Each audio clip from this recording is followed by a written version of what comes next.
All right, we are all set up. Good morning, everyone. Welcome back to our Ask a Scientist segment with the Asheville Museum of Science.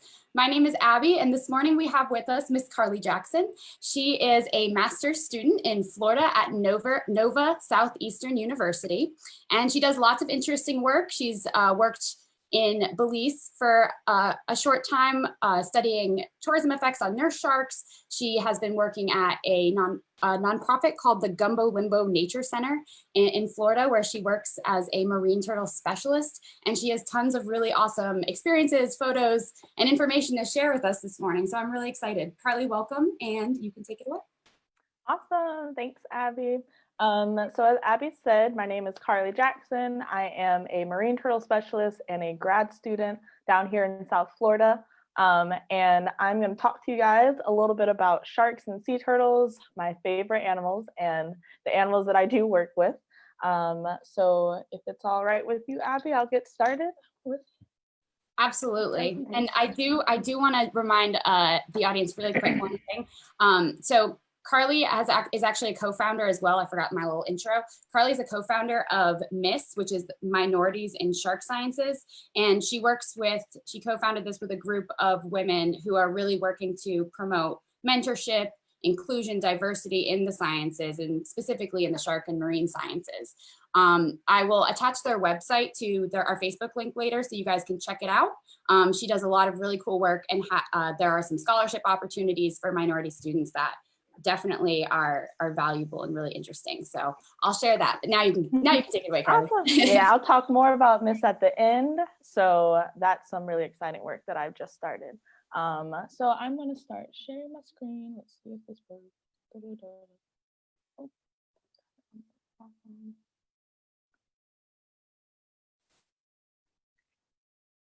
All right, here we go. All right, can you see it? Sweet.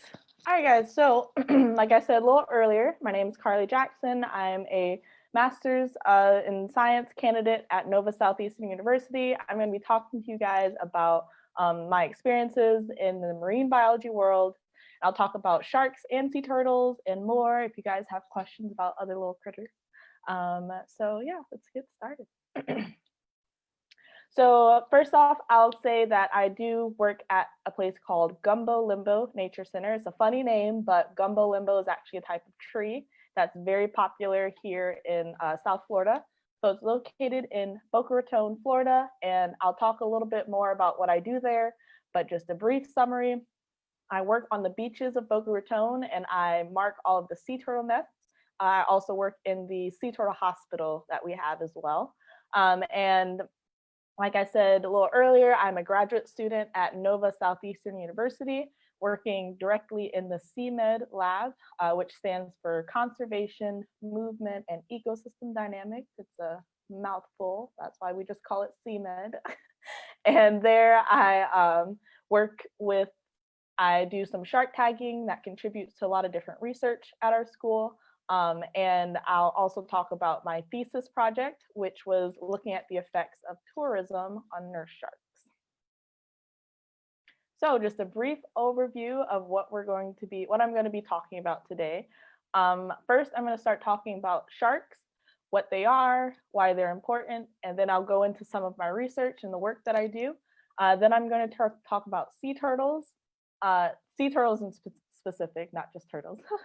And I'll start off talking about the work that I do at Gumbo Limbo, then go into what are sea turtles, the different types that we see here, and then I'll go into some fun nesting facts. So that's always fun. So what is a shark? A lot of people think that sharks aren't fish, but they are a type of fish.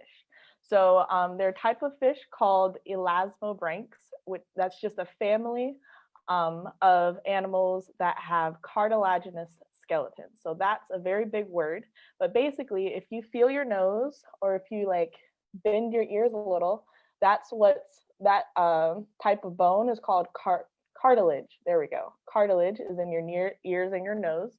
It's very flexible, and sharks and rays, their entire skeletons is made of that material. So that's where we get the name elasmobranchs. So all elasmobranchs have cartilage skeletons.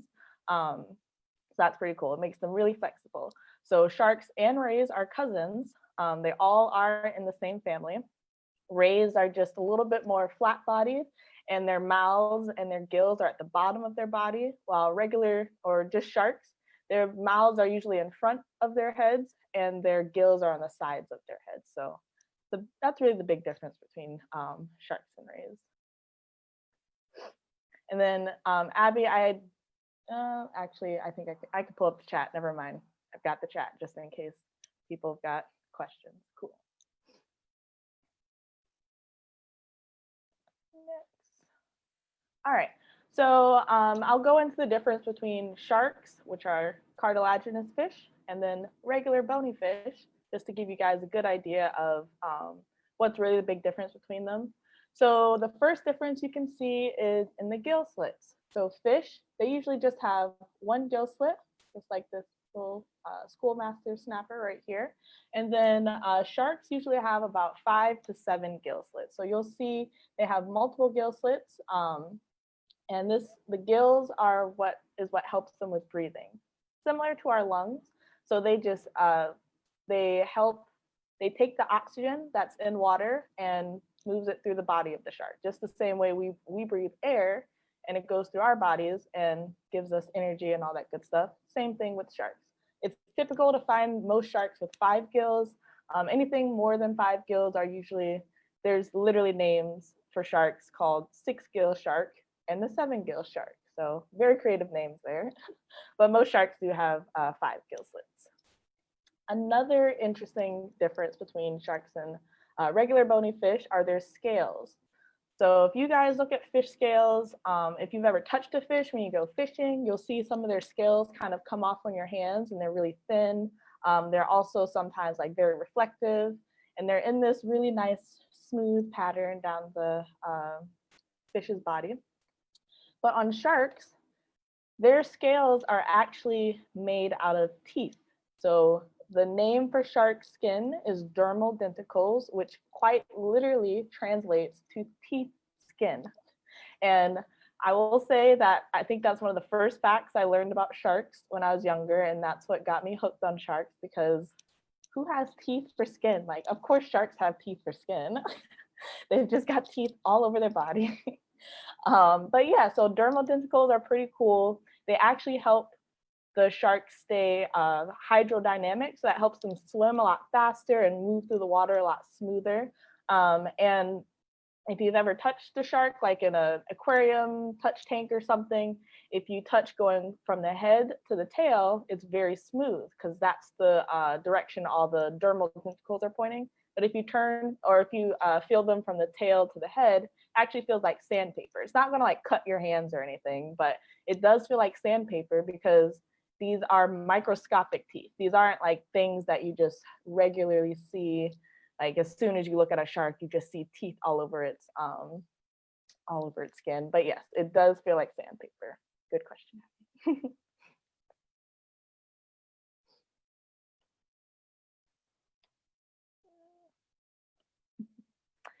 Yeah, the teeth skin definitely blew my mind when I first learned about it, because that is the picture that you guys see right here is literally a microscopic image of shark skin. So a lot of different, like this isn't what all types of shark skin looks like, but this is the basic layout. So it's going to have pointy looking teeth on its skin.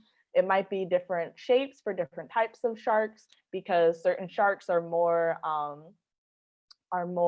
specialized for swimming super fast, or some sharks might be more specialized for just sitting at the bottom and being really lazy. So, but yeah, their teeth skin comes in all different shapes and sizes.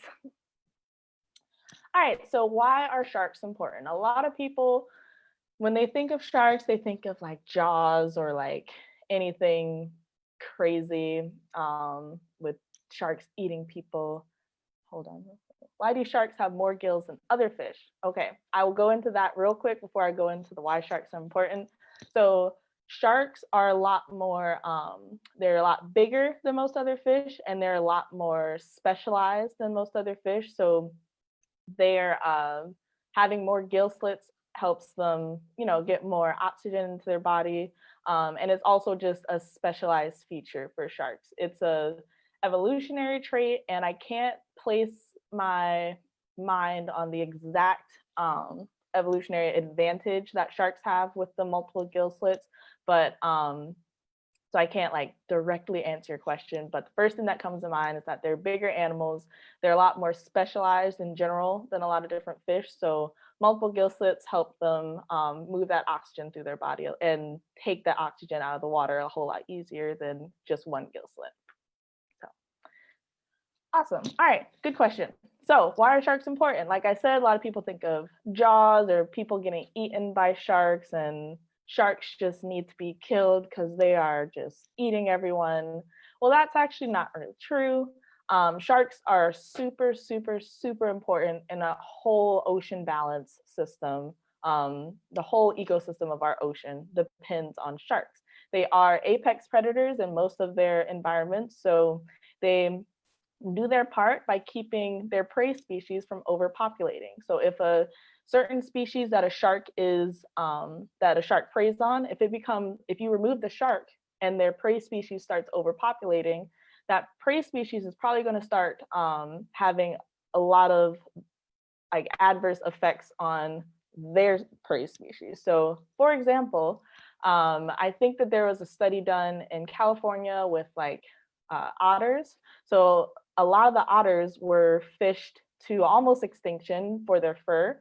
And because of that, the otter's prey, which are, I think that's like sea urchins, something like that, sea urchins, they just overpopulated on the kelp forest. And since the urchins were in overpopulation, they just ate all the kelp because there were just way too many sea urchins. So those otters weren't there to keep the sea urchins in check, to keep the population in check. So same thing happens with sharks. If we remove sharks, a lot of different like fish species are probably going to overpopulate, or other species that have effects on like coral or algae or even like seagrass and things like that. All that stuff is going to just get thrown into imbalance. So if sharks are in a reef, usually those reefs are pretty healthy and very pretty, or yeah, very just visually pretty. So if you come to a reef and there's not a lot of sharks, and usually since reefs are shark habitats, you should probably see at least one shark when you go to a reef to snorkel. And usually if you don't, those reefs are not in the best shape, and it's probably because sharks aren't there to keep everything healthy. And another thing that they do is a lot of people think sharks are like, they go after like they love the chase of the prey. Sharks really like to conserve their energy. And I won't call them lazy, but they usually will go on the sick and unhealthy animals. So that's why you always hear like if there's a fish that's lagging behind all the other fish, or like a seal that's lagging behind all the other seals, that's usually the seal that's going to become breakfast for the shark. So for any variety of reasons, those fish or those marine mammals that they prey on, they could have a disease or just overall be unhealthy, and the sharks are keeping that, preventing the spread of that disease. And since sharks aren't mammals, and they usually don't get affected by the same type of like diseases that mammals or certain fish are affected by, when they eat them, it's not going to affect them. So yeah, they definitely do a huge part with keeping our oceans and our reefs healthy. And another thing, a lot of people want to ask, like, how would sharks have an effect on climate change, things like that. And climate change is just our climate in general is controlled by the ocean. So if our oceans are unhealthy, because sharks being removed from certain like little ecosystems or certain niches, that definitely can have an effect on our climate. There's no specific research that I've read that have like very specific, like, this is what's going to happen if we remove sharks on our planet or to our climate, this is going to happen to our climate. But overall, we do know, since sharks keep our oceans healthy, unhealthy oceans is always going to lead to an unhealthy climate. So that is another way that sharks are important. So if you didn't think sharks were important before, I hope that you think they're very important now. All right, so I got a question that says, what is your favorite shark species? So I have two. One is nurse sharks. So they're the ones that are usually like, they're called puppies by a lot of divers because they sit on the bottom and they'll usually come up and they're a little curious, but they're very gentle. They're gentle. All sharks are gentle, but they're literally like puppies. And then my second favorite shark species, really it's like the same, it's on the same level of nurse sharks, but mako sharks to me are absolutely insane. Like they've been clocked up to like 50 miles an hour swimming speed. They're one of the fastest fish in the whole ocean. And since I was a swimmer, I was a Division I swimmer at FAU, I definitely connect with mako sharks. I just think they're really cool because they swim. They eat tuna, which I believe is like the fastest fish in the whole world. And you've got to be a pretty fast shark in order to eat tuna. So yeah, those are my favorite shark species.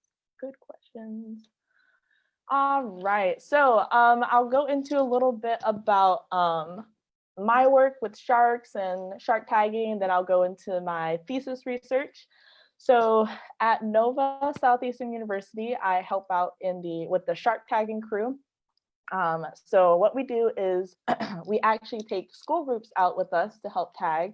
So anywhere between like middle school to high schoolers, sometimes a little younger than middle schoolers, believe it or not. But yeah, so we take them out and we show them what we do with the tagging. We have them help with some of the tagging procedures.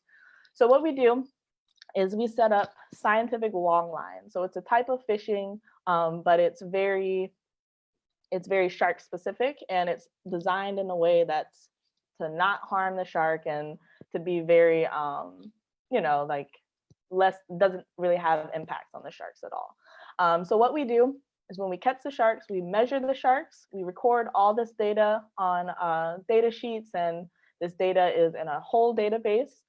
So we measure the sharks, then we take fin clippings of the sharks, which is just like tiny little clip of their back fin. They usually have like a tiny trailing part in the back of their fins. We just clip that off and we use it for genetic research, stable isotope research. And that is, stable isotopes is when you take the tissue from anything, it can be a fish, a human, any type of animal, and you do some crazy chemistry and you find out what that animal's been eating. So that is actually really pretty cool research in my opinion. I really like that research.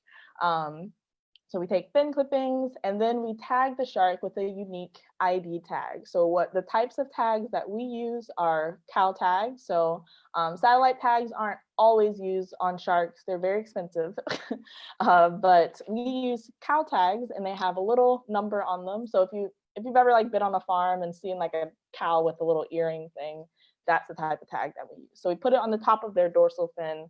It has a number, and basically what that number does, if there's a snorkeler or diver or even another fisherman that happens to see the shark or recapture the shark, they see the number, they see our number, our like contact information on the back of the tag, and they'll contact us, and that's how we'll figure out like where the shark has been going, which direction it might be moving, figuring out like if there's seasonal patterns to the shark movement, things like that. So yeah, that's the type of information we get from the tagging. And all of this information is used for various types of research in our labs. I know someone in my lab is doing the stable isotope research, so she's looking to see if there's a seasonal difference in shark feeding. So are they feeding on this type of prey during these months and then switching to different types of prey in different months? So pretty cool research.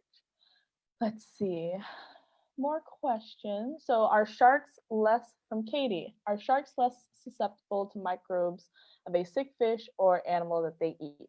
So I am not an expert on like the microbial health and like physical health of sharks, but usually if something affects mammal, like a type of disease, it usually won't affect the shark because it's just a different type of, like a completely different type of system, like a blood circulatory system, like nervous system. It's just very different. So that microbe might not be able to live the same type of way in a shark as it does with another mammal. And then heard that sharks don't get cancer. Is that true? I actually recently heard something and read something, that saying that sharks can get cancer, but it's not common in sharks, but it is something that they can get. So I can't remember exactly where that myth of sharks can't get cancer came from, but there are a lot of cancer fighting elements in their like in their circulatory system and even in their bone as well, or in their cartilaginous bone. So yeah, that's as much as I know on that topic. But it is a myth that sharks don't get cancer. All right. So I'll answer the next question after I go over a little bit what I did in Belize. So exactly a year ago, actually, I traveled to Belize to a little island called Caye Caulker, and I stayed there for 2 months looking at the effects of feeding tourism, which is termed provisioning tourism. Looked at that effect on their sharks there. So there is a specific area called Shark Ray Village in Caye Caulker, and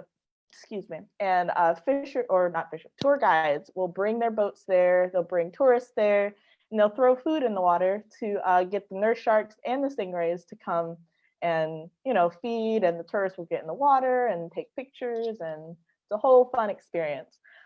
So what I looked at was their behavior.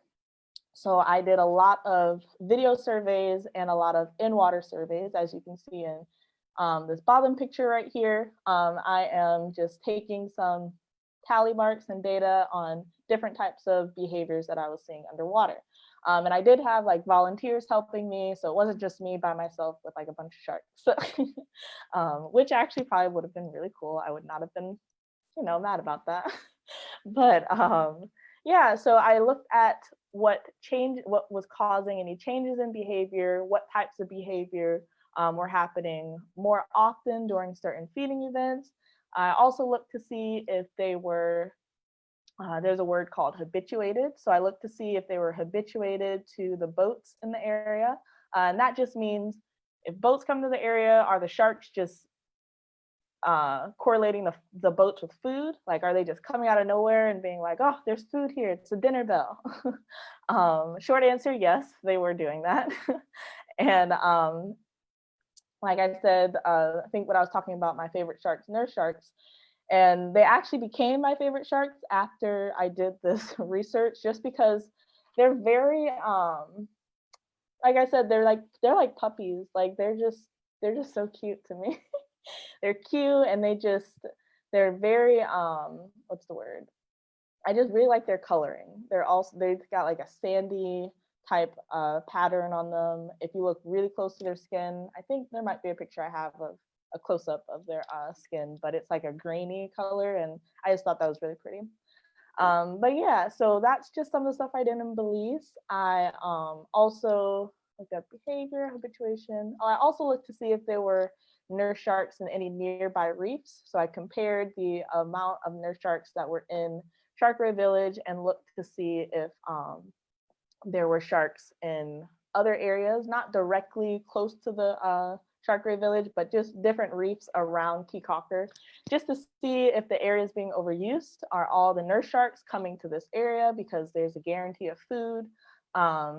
And basically I saw like very minimal nurse sharks in other reefs around the island, which is kind of suggesting that, most of them are in this area, and it's probably because there's a very readily source of food for them. So, which isn't necessarily a bad thing, but just this type of research is really important because it's just important to know the effects that humans have on sharks in general. Because sharks are so important, like I said in previous slide, it's just always important for us to know how we're affecting these animals.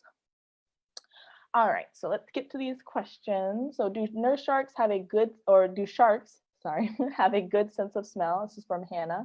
And are they really attracted to blood in the water? Yes, they are. They have an amazing sense of smell. They also have, I thought I had it in my little, what is a shark, but I didn't. There's a picture right up under a shark's nose. You'll see all these little dots, and those are called ampullae of Lorenzi. So it's actually a sensory organ. So it's kind of like a sixth sense for sharks, and it helps them, what's the word? There we go. It helps them just to see electrical signals in the water, to feel electrical signals. So if there's a shark or a fish that's like really wigging out because it's just, maybe it got cut by something, maybe it's a fish that's thrown back in the water after it got caught, or maybe it's just in distress, the sharks can actually feel those vibrations. And that's what the ampullae of Lorenzi help. It helps them to detect those electrical signals given off by the muscles in the fish, which I think it's like a superpower for sharks. They can literally see and sense. Some sharks, they can sense it more than others. Like, for example, hammerhead sharks, they actually eat stingrays. So stingrays usually sit under the sand in the bottom so you can't see them. But hammerhead sharks, you'll see them literally like a metal detector. They're just going around looking for stingrays, and then you'll see he'll pin it down with his little hammer head or whatever, and he'll eat the stingray. And that's because they can sense where the stingray is under the water based on the electrical signals given off by the movement of the stingray, or even like the heartbeat of the stingray. So yeah, they have superpowers. That's their superpower. And then, are they attracted to blood in the water? They're attracted to fish blood. They're not attracted to human blood. So a common myth a lot of people think is if there's a drop of blood in the water, a shark's just going to come out of nowhere and eat you or something like that. Sharks can't detect human blood because if you think about it, sharks came before humans, for one, and they did not prey on humans. They preyed on things in the water. So they really aren't built to be able to smell or detect anything human blood related, or even just anything, human blood. They're not. There's actually a video, I would not recommend this at all, but there's a video of a diver underwater, and I think he like cuts himself a little, and there's like a little blood in the water, and there's the sharks everywhere, but they ignore him. Like they completely ignore him. Like I said, please don't do that. I don't know why the diver did that in the video, but that video does prove that sharks are not interested in human blood at all. So good question. And then, so Molly asks, in my research, was there a core group of nurse sharks that you got to know individually? If yes, did you notice personality differences between individuals? That is a really good question. So there was a nurse shark in Sharkray Village. He's the smallest nurse shark, probably about, he was probably about 2 to 3 feet long, about a meter, less than a meter. I would say he's less than a meter. And he had a little half moon cut on the back of his fin. And I named that shark Carl because he just is the cutest shark there. And you can definitely tell the sharks that are a little less experienced, I guess, in the area than the older sharks, the older and bigger sharks in the area. So Carl was definitely always the last one to get food. He kind of stayed by himself a lot. Like he just was, I'd always find him swimming by himself. But Carl was the cutest little shark. And there are a lot of animals. Each animal is unique. A lot of people think, sharks are just, all they do is eat. That's it. But they do have some intelligence and some personality difference. Like some sharks might prefer one thing over another thing. But yeah, in Sharkray Village, you definitely can notice at least the sharks that have been there longer and the newer sharks. So the sharks that have been there longer, like if you see in this little GIF that I have right here, the bigger sharks are on top and they're getting most of the food.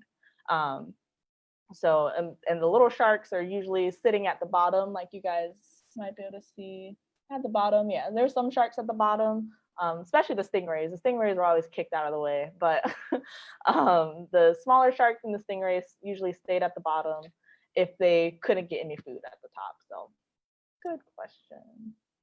All right, and then did I notice any negative effects? This question's from Rihanna. Did I notice any negative effects of tourism feeding on your sharks? Yes, so the biggest negative effect that I could see was propeller wounds. So I don't think, let me go to my, no, I don't have it here, but you know, I'll stay on this one. This is a really cool, you can see the sharks like eating the food and everything. It's a really good shot of them eating. They're just so cute. But yeah, so the negative effects that I saw was propeller marks on the fins of sharks. So yeah, there's no sharks in here that I can really point it out, but there are definitely some sharks that had parts of their dorsal fin, so the one at the top, it was missing some parts to them, even on their back caudal fins, the big fins that they use to propel themselves. There were some cuts on there. So those were really the blatant negative effects that I could see on the sharks. And this was also because if you look in the background of this GIF, you'll see how close they are to the propeller of the, yeah, you can kind of see how close they are to the propeller of the boats. And since to them, the boat engine noise signals food, the first place that they're gonna really go is the back of the boat, because that's where the engine noise is coming from. And unfortunately, sometimes those propellers were still spinning, and I didn't personally witness like sharks getting cut up by boat propellers, but there's definitely evidence that since they're so close to the propellers, and since I saw parts of their fins missing, there definitely is some negative effects of them feeding so close to the boat engine. So great question. All right, so I think at this point, yes, I am transitioning into sea turtles. And if you guys have any more questions about other things with sharks and sea turtles at the end, you definitely can. Oh, wait, there's another question about sharks. Here we go. How many types of sharks are there? Okay, so fun fact, there's a new shark or ray species getting discovered about every couple of weeks. I think the statistic is like every 2 to 3 weeks, a new shark or ray is being discovered. So as of now, I think there's around like 400 to 500 species of sharks. There are a lot of different species of sharks, and a lot of the newer species getting discovered are deep water species, because in general we don't really know a ton about the deep ocean, and there are a whole bunch of deep water sharks down there. So yeah, there's a lot of different species of sharks, and each species of shark looks completely different. Like some of them look like aliens. I don't know if you've seen the goblin shark. They just look like something that should not be here on this earth. They kind of creep me out, but they're kind of cool, I guess. But yeah, there's some, and like the cookie cutter shark, in my opinion, the cookie cutter shark, it's probably about like this big, but it's the scariest shark to me. I would never want to be in the water with a cookie cutter shark, because what they do is they literally will carve a chunk out of a whale or a shark or a dolphin, any like large animal. They'll just carve a chunk out of them, and that's how they eat. Like it doesn't matter if they'll do that to humans too. Actually, I've read a story about someone I think it was in Hawaii. They were doing like a little night swim, and they were trying to figure out what was like biting them. And it was a cookie cutter shark that was just trying to like get a nice little chunk out of their leg or something. And yeah, no, so yeah, basically what I'm trying to say is there are a lot of different types of sharks. And each shark is completely different. Like there's some alien sharks out there. I'm pretty sure Shark Week is coming up in the next couple of weeks. They might have the show Alien Sharks. I think that's my favorite show from Shark Week in general. And if you watch that show, you'll see there's a lot of sharks that look like they should not be here on this earth.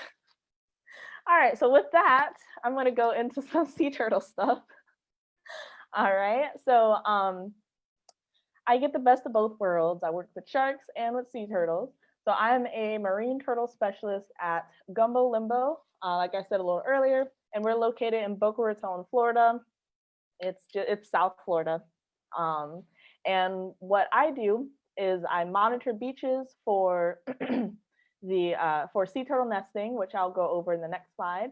And I also assist in the sea turtle hospital. So we have a rehabilitation hospital where our goal is to rescue, rehab, and release turtles that come into our hospital.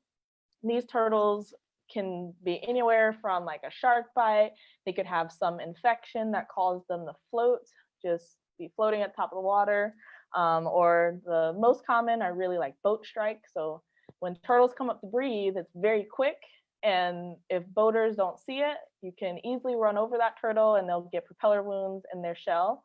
But a lot of people also like to ask, where do we find our turtles and how do we rescue our turtles? And the short answer is we don't go out and look for them. The public brings them to us. So we have a stranding hotline, so a phone number that's 24 hours. If there's a sick or injured turtle that's seen, that number's called. And if it's easier for us to come get it, we'll come get the turtle. If it's easier for someone else to bring the turtle to us, we will take the turtle. But yeah, so our goal is to give the turtle like meds that it needs. We do have a vet that comes and looks at all of our turtles and then recommends medications and things like that.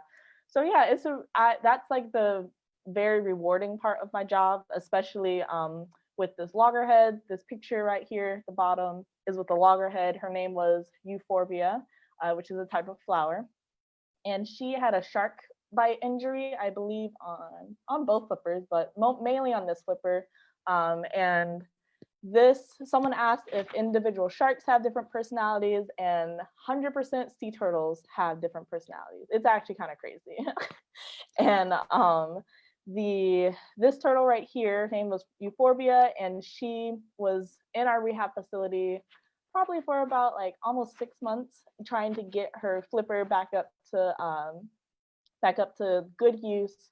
We had all types of like gauze wrapped around, like medications given to her, things like that. And I actually worked with this turtle a lot, and she ended up becoming one of my really favorite turtles. That's why I got a picture with her. But she was a very hormonal mama. So she had an attitude, and I think that's why I really liked this turtle.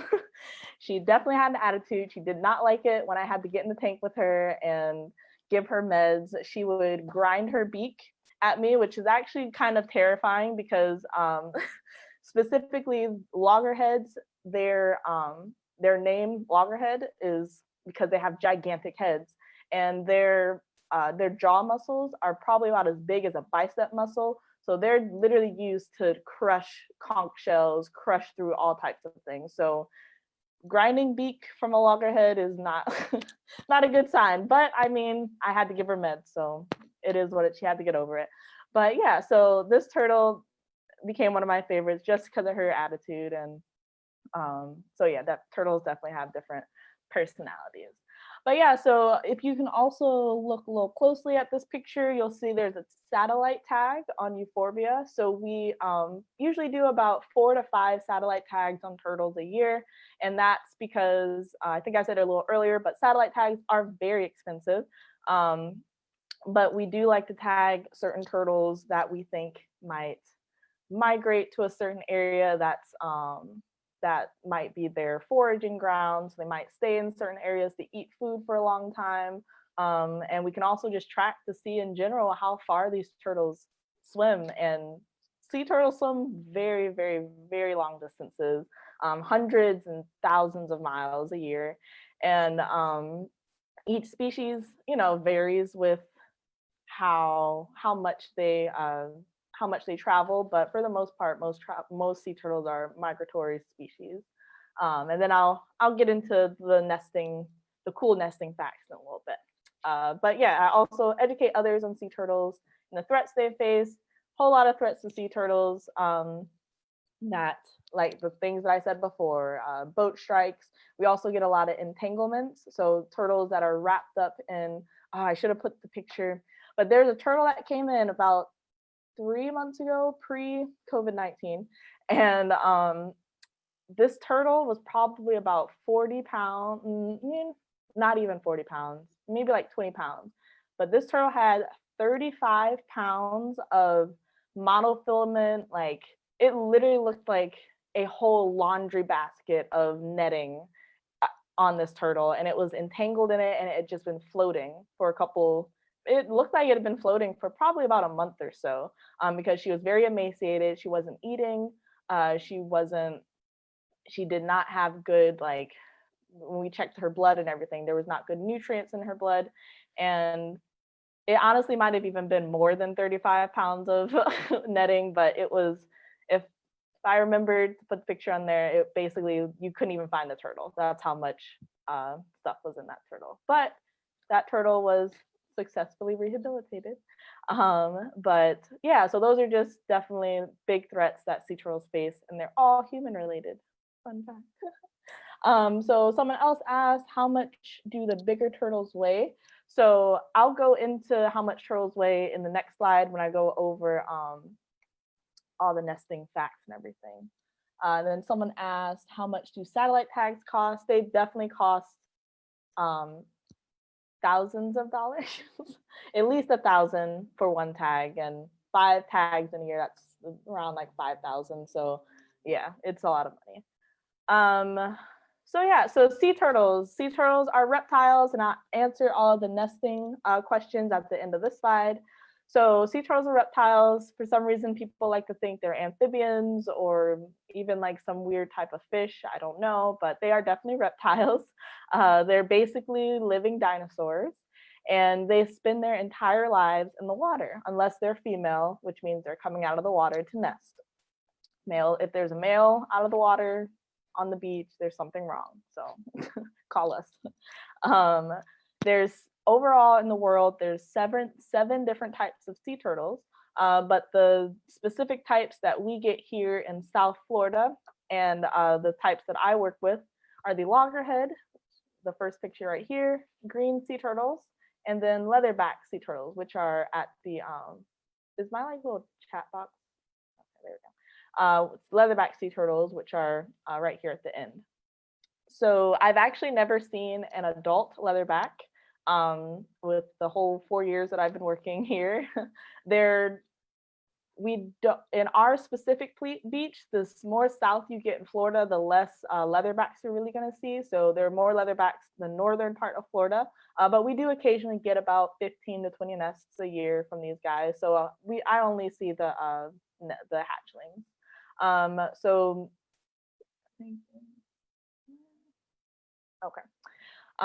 yeah, the loggerhead sea turtles, like I said, they get their name from their gigantic heads. So they eat conch shells, lobsters, shelly things, basically. If it's got a shell on it, the loggerhead wants it.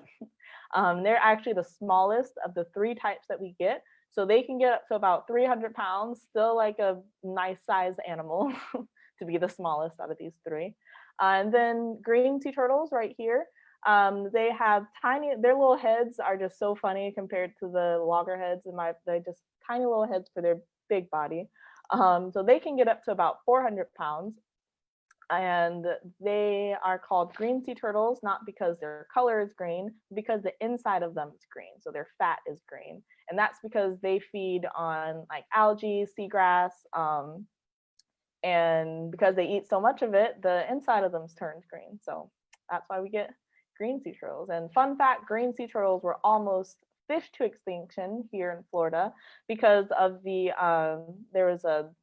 people ate them a lot. It was like, I think it was a canning industry for sea turtles. So like sea turtle soup, that was green sea turtles. And yeah, but these guys are back on the rise. Their population is making a huge comeback. So that's pretty exciting. Leatherback sea turtles are actually the largest sea turtle in the entire world, the largest type of turtle in general in the entire world. So they can get up to about 2,000 pounds, 9 feet long, and about 6 feet wide. So this is a massive animal that you're talking about, like this. And that's why I want to see a leatherback. I have to see a leatherback because they're just dinosaurs. It's just like seeing a tractor rolled out of the water, just made a mess of the beach and then just rolls back in the water. Like it's absolutely insane. So these are just little leatherback hatchlings. They get the name leatherback because their shells are actually not hard shells. They're not like, if you knocked on a leatherback shell, it wouldn't make a noise because they're a soft, leathery, flexible material. And this is because they're deep water species. They're actually one of the deepest diving vertebrates in the entire world, like up to a mile or two underwater. And if their shells were hard, that would crush under all the pressure of that deep water. But since their shells are leathery and flexible, it can like compress, decompress, things like that with no problem. And leatherback sea turtles, their entire diet is jellyfish. They only eat jellyfish, which is insane to me because they're such gigantic creatures. You know how much jellyfish that they have to eat? Probably a lot. There's actually some theories out there that just suggest that leatherbacks never stop eating. They just constantly eat. Yeah, so jellyfish to me seem like they're just made out of, I don't know, water and air. Like, I don't know what kind of nutrients you get from jellyfish, but they make it work. All right, so Ben asked, has COVID-19 affected nesting numbers and seeing how there's less people on the beach? So, and do you think the mass return to the beach in the coming years will hurt nesting? All right, so that is a very good question. So when the shutdowns happened and there was no one on the beach, personally, I loved it because I could just be on the beach by myself looking at sea turtle nests. But we did see less numbers of false crawls. So every time a sea turtle comes out of the ocean, it's not going to nest. About 50% of the time they're going to nest. So if there's someone on the beach shining lights, or if there's like an animal on the beach or something that tells this turtle, you know what, we probably shouldn't nest here, she's going to turn right back around and go back to the water, literally like a U-turn. So we call those false crawls or non-nesting emergences. So we saw less of those because there were not many people on the beach, and definitely more nesting. So it was not necessarily like more numbers of nests than we've ever seen before, but just a higher ratio of nests to false crawls. And then when people did start returning to the beach, our false crawl numbers definitely went up. So we went back to our, I guess, normal false crawl to nest ratio. And so yeah, that definitely had effect on the amount of false crawls that we had. So not this nesting season for us, sea turtles, fun fact, they don't nest every single year since it's such a like a physical tiring, and they don't eat these entire months that they're nesting. Oh, I probably should say sea turtle nesting season is from March till October here in South Florida. Forgot to mention that before. But that entire time, they're not eating their whole, they just want to nest and be done, because each nesting female will nest about like 4 to 5, maybe even 7 nests in one season. And I'll talk about how many eggs are in the clutches and everything in a little second. But yeah, so they nest every other year or every 2 or 3 years. So right now we are in a low year. So most of our mamas that nested last year are probably not going to nest this year. So we're not expecting a big number of nests. So overall, we are seeing like a good number of nests to false crawl, a normal number of nest to false crawl ratios since the return of people back on the beaches. All right, so I'll answer this next question kind of as I go through. So how many times can a female, I said that, yep, how many times can a female lay a clutch of eggs? So yeah, so those 3 species I just mentioned, they nest on the beach, they nest on our beaches in Boca. And fun fact, sea turtles only nest when it's dark outside. So as soon as the sun goes down, up until the sun comes up, a turtle can nest anytime between that time. So they have a 12-hour window to nest. So in this first picture right here, we usually take, pre-COVID, we take people out and we try and see a nesting sea turtle. So since these guys nest at night, we usually run programs from about 9 to midnight. We only are looking to see 1 nesting female. We're only allowed to see 1 nesting female. And if we do, this is what it looks like. So in this picture, you can see her clutch of eggs that she's dropping. So the female uses her back flippers to scoop sand out of the area and kind of Just they like literally scoop the sand, throw it, scoop the sand, throw it to get a nice little bulb, like a light bulb shaped egg chamber. And sea turtles can lay up to like 150 eggs in a nest. There was a nest that I had to relocate because it was too close to the water. She had about 185 eggs in a nest, and I was just like, when are the eggs gonna end? But yeah, so since these turtles can lay that many eggs, 5 to 7 times in one season, that's a whole lot of babies that turtle is probably producing. And because of that, sea turtles lay their eggs and leave. They don't even recognize their children. They don't care about their little babies. So, like a lot of reptiles, they usually just lay their eggs and let their babies fend for themselves. But yeah, so the gestation period is about, or the incubation period is about 1.5, 2 months, so 45 to 55 days.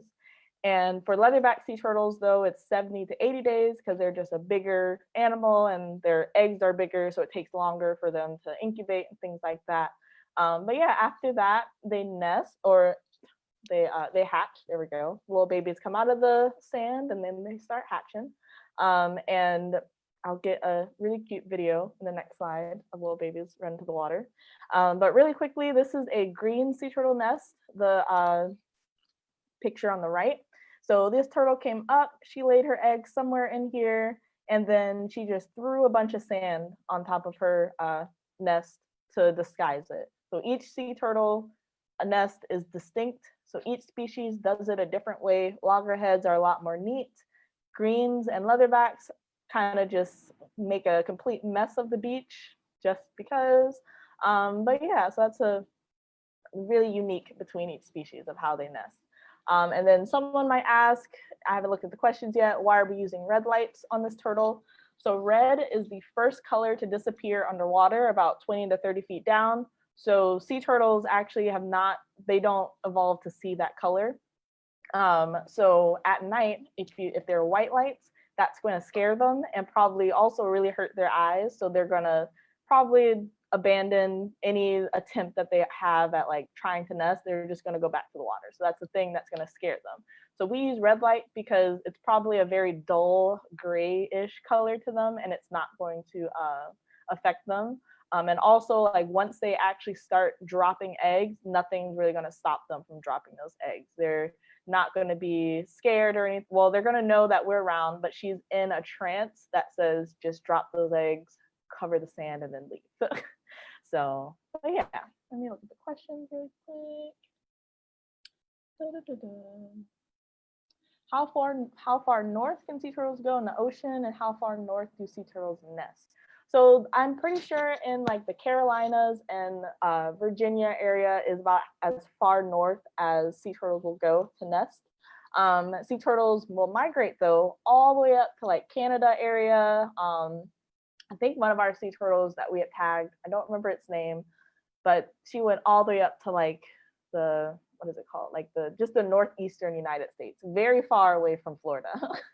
And leatherbacks in particular are extremely migratory and they can go like hundreds of thousands of miles like in a year or two. And they'll go all the way up north in like Arctic waters. They can handle cold water and then they'll come all the way back down here to nest. So they can go pretty far north. Like I said, it depends on the species. I don't believe green sea turtles are as migratory as leatherbacks and loggerheads. But yeah, those two species definitely go way up north. Just probably to eat or something. I don't really know what they do up there, but I don't know what's better than the South Florida sun. No. Let's see. What ways do leatherback sea turtles protect and defend themselves? So usually animals that big really don't have a reason to defend themselves because nothing's gonna attack them. I don't know, if I was a shark and I saw a giant leatherback, I'd be like, I'm good. I'm not gonna try. They're very fast swimmers. People like to think sea turtles or turtles in general are very slow, but get them in the water and they will be out of your eyesight within a second, just from one little flip of their fins or flippers. There we go. All right. And then here's some pictures of little baby sea turtles going to the water. These are leatherback sea turtles. So, or not leather, loggerheads. There we go. These are loggerhead hatchlings, and they either hatched, they hatched that morning, and this is kind of the view that we get. It's a really fun little view I get during my job sometimes. And then here, there we go. So there are days where we call it excavating a nest. So after a nest hatches, 3 days later, we'll go in and inventory the nest. So we'll dig up the egg chamber, see how many eggs hatched, how many eggs might not have made it, like the embryo may have like just stopped developing in the egg. And then sometimes there are these little live guys that like fell asleep in the bottom of the nest and we're just waiting for us to come and get them. So what we do with those guys is later that night, we'll go out, take a bucket of them and release them. So sea turtles hatch only at night because that's when it's cooler out. So their little fins won't, or the little flippers won't get too hot in the hot sand during the day. So at night, that is when, anytime at night is when they hatch. There's no like specific, they hatch at 2 a.m. on the dot. A lot of people like to ask like, oh, when do they hatch? Like if we come out at night trying to see them, like there's really no specific time, just at night. So yeah, once again, we have a red light. We're just releasing these little guys. It looks like a mixture of leatherbacks and greens and loggerhead hatchlings. I don't really know, but they're just really cute little things going to the water. It's really fun to see them. All right, and then someone asked, is there a way for tourists to responsibly interact with wild turtles, or should we just stick to seeing them in aquariums? I say if you live on the beach and you're very aware of sea turtles, there's really nothing I can say to be like, don't go out on the beach and see a sea turtle. Like that's really, there's no way you can, that's not nice. But yeah, so if you do live on the beach and you know sea turtles nest there, there's hatching, always keep your distance with wild animals. Sea turtles are federally protected. So if you touch one, you can go to jail or get a very large fine. So it's very important for you to keep your distance. If you have red lights, just make sure, or even if you don't have red lights, usually beaches are pretty bright at night because of the water and like the moon reflecting off the water, and it's usually you can see pretty well, but just no lights at night.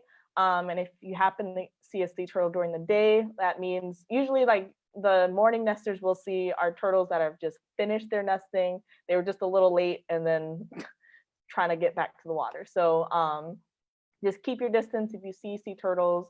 And seeing sea turtles when you go diving or snorkeling is just, I think is really cool because you can just see all their cool colors and patterns on their shells. They're not like covered in sand or anything. But also keep your distance there, like no touching. I'm very anti-touching wildlife in the wild, and keep your distance and just be very respectful of their space because they're definitely way more scared of you than you are of them. So making sure you keep your distance is the best way for me to tell you to responsibly like interact with sea turtles. Let's see, seeing them in aquariums are pretty cool too. All right, so is it true that sand temperature dictates whether the turtle is male or female? Yes. So with sea turtles, hot sand gives you more females, cold sand or cooler sand gives you more males. So on our beaches in South Florida, what do you think we usually get? Probably mostly for females because our sand is hot and it just is getting hotter. But yeah, there's actually a really cool study. We partner with Florida Atlantic University's Marine Science Lab, and we help them with their sea turtle research by putting data loggers, so they're temperature loggers, right in the egg chamber of a nest. There's a whole process with that. We find egg chambers and then put the data logger in. So it's recording the nest temperature over the whole incubation period of the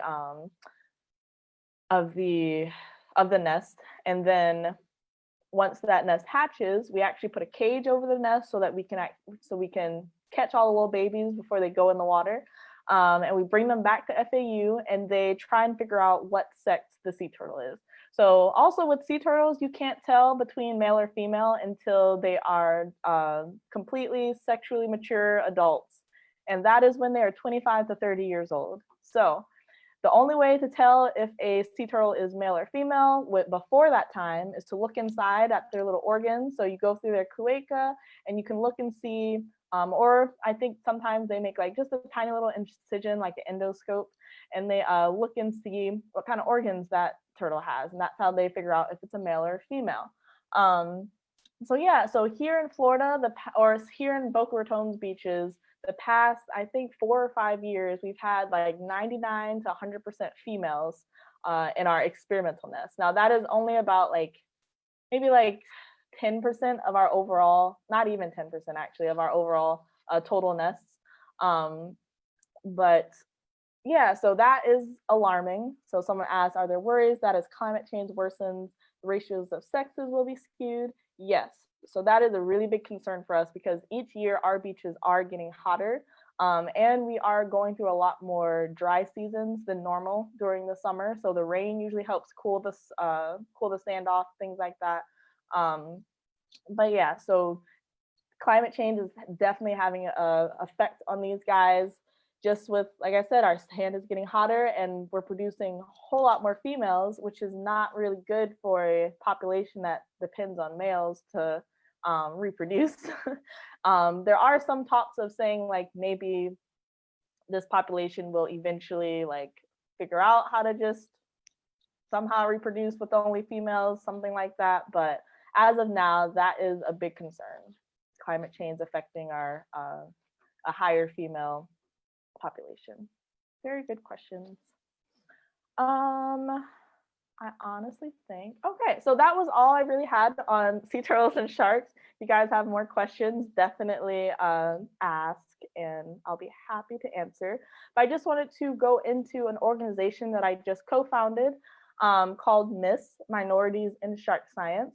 And our goal is to increase the diversity in shark science and encourage more women of color into the shark sciences. So basically about, I don't even think it's been 2 months yet, about a month and a half-ish ago, I've somehow found 3 other Black girls who are also in shark science.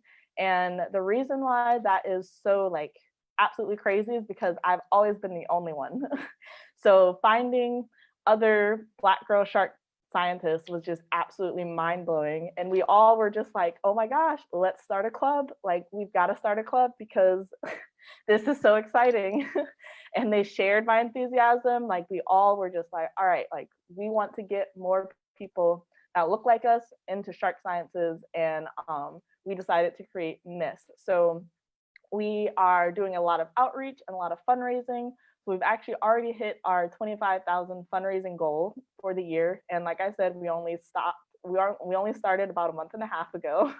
So we got a whole lot of support, and overwhelming amount of support, really. It was really pretty awesome. But we have workshops coming up next March and April, where we're inviting women of color who are interested in marine or shark sciences for a weekend to get some hands-on experience in shark science and learn some different things about marine science, but out in the field. So a big barrier to many minorities in shark science, especially for me, was financial issues. So in shark science and even marine science in general, you have to pay for experience.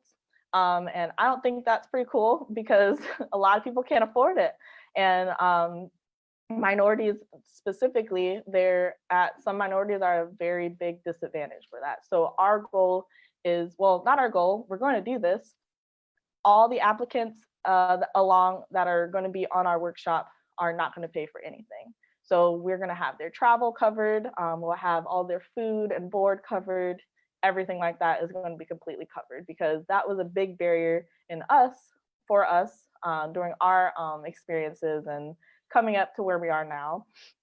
And we want to remove that barrier for up and coming shark sciences, or up and coming minorities in shark science. So yeah, this is something I'm really excited about.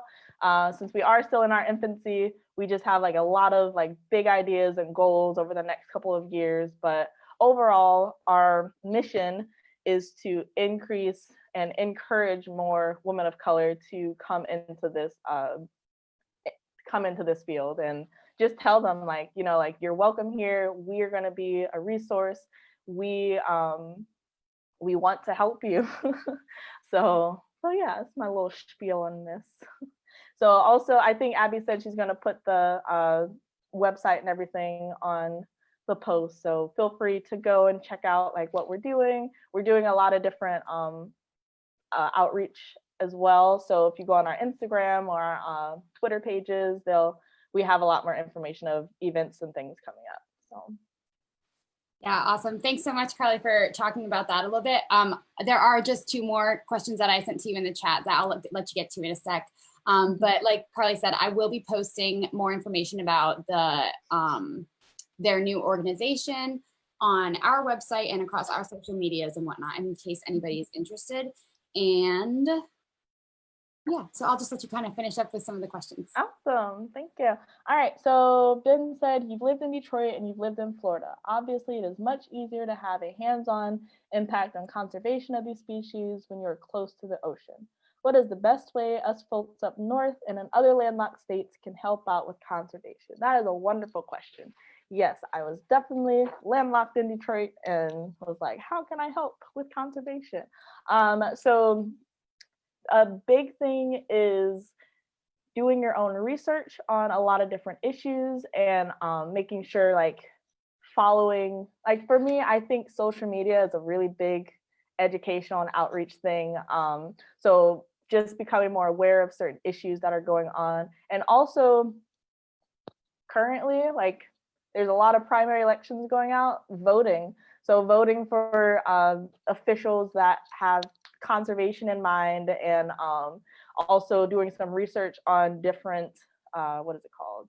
Like just different laws going into effect that are specifically affecting our oceans. Like recently, there have been a lot of different laws signed into place that are either, some are helping and some are not helping our oceans at all. So I do encourage you all to do research on that to see different ways you can vote to help with conservation. And also like donating to different nonprofits that are dedicated to conservation and helping, just doing a lot of different research in our oceans that could help, move forward with a lot of different conservation laws and things like that. So donating, because there's really not a whole lot of money in marine science and conservation in general, compared to a lot of different areas just in the world. And donating definitely helps. And then if there's an aquarium or something near you, like just going to the aquarium all the time. Like I loved the aquarium growing up. There weren't like sharks and everything in some aquariums in Detroit, but like I traveled a lot as well. Like my parents took me places, and going to aquariums, even in Georgia, like in Tennessee. I think I went to aquariums in Tennessee, and it just helps you get more of a feel and more of a, I think it sparks your passion for a lot of conservation, because you're like, I see these animals right in front of me, they're amazing, but out in the ocean, like they're struggling. So just going to aquariums, becoming a whole lot more educated, and doing your own research and donating to a lot of different organizations will definitely ways you can help out with conservation. And also like little things like recycling. It's a simple things like recycling, making sure you reduce your single-use plastic, because that's a big issue with sea turtles we get. Fun fact, every single sea turtle that we get into our rehab facility has plastic in its stomach. There's absolutely no way we can really get around that, because there's plastic in our ocean. And really the way to help combat that is to recycle and make sure you're reducing single-use plastics. Unfortunately, the world kind of makes it easier to just use plastic and throw it away. It's easy. You don't have to wash it. I don't like doing dishes either, but yeah, so just, like the straw thing that was going around, and bringing your own like cutlery, or like making sure you're always using like metal utensils, things like that. Definitely are big things to help out conservation. And then another question from Steve: do you think there will be range extensions to more northern regions with climate change? I don't know if you're talking about sharks or turtles, but with turtles, we are seeing kind of like a shift north for for a lot of different species, like especially the leatherback. They do tend to enjoy like cooler waters. So they do like to nest a little bit more north, and sometimes we do see a little shift. And there's a lot of different factors that go into that shift as well, but climate change is one aspect of it. And with sharks, I'm not 100% familiar on a lot of different movement ecology or migration patterns of sharks, but I do remember seeing some research that's been done that sees like just the northern shift of some warmer water species. So the water might be getting a little too warm for these species, so they're just kind of moving a little bit more northern than they usually would to look for their food and things like that. So. All right, and we definitely went a little bit over time. So Carlee, oh my gosh, did we? I didn't even notice. It's okay. I didn't want to stop you. You're on a roll, and so I really appreciate you spending all your morning with us. For everybody, start today. Check out Carlee and her co-founder's website. Start donating to conservation efforts today. And if you have any additional questions, you can feel free to send them to myself. You can contact Carlee by becoming a member on their website. So lots to get involved with and start today. I appreciate everyone who has been watching and sending in their questions. We will be back next week with our How to Dig Up a Dino paleontology presentation. So I hope to see you all back then. And Carlee, thank you again. No problem. I had so much fun. Thank you guys for your good questions.